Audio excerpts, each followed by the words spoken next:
Form fill up दर वृद्धि प्रतिवाद रे रामपुर कॉलेज छात्री रास्तारोक।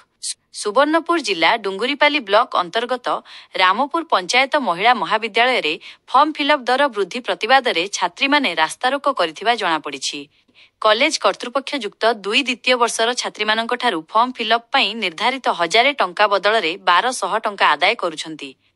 एहार प्रतिवाद रे आज कॉलेज छात्री माने रागी जाई बिनिका डुंगुरीपाली जातीय राजपथ 124 ए कॉलेज सम्मुखरे रास्ता उपरे बसी रास्ता अवरोध करथिले। फଳରେ रास्तारे यातायात बाधाप्राप्त होई गाड़ी मोटर अटकी रहिथिला एवं साधारण लोके बहु असुविधार सम्मुखीन होइथिले। एही समयरे पंचायत महिला महाविद्यालयर अध्यक्षा कल्पना दास छात्री मानक सह आलोचना करिथिले मध्य रास्तारोक जारी रहिथिला। परे अध्यक्षा आसी छात्री मानंकु आज रास्ता छाड़ी देबा पई अनुरोध करिथिले एवं आसंता काली अभिभावक मानंक सह आलोचना करी समस्ते फॉर्म फिलअप करिवे बोली प्रतिश्रुति देइथिले।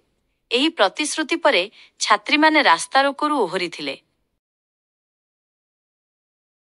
छात्री मैंने हमारे यहाँ 9,000 टाइम एडमिशन बोलते से हमको 1200 टाइम मागुदन फॉर्म फिलअप लगे अदा कॉलेज में तो 800 500 रही है ना हमको मागुदन 9,000 टका लगे कहला कि मैंने तुम हमारे अकाउंट में बहुत बोलछन तो हम स्ट्राइक नहीं कर मैं कहूंदा लाभ ये प्रिंसिपल मैडम कान बोलियो 1200 गुटे भी टंका कम नहीं कर जन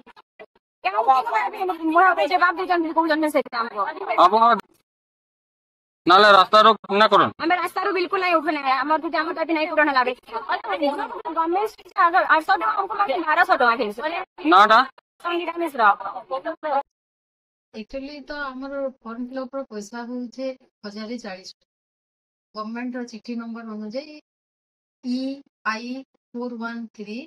2025 3694 16/10/2025 डेट रे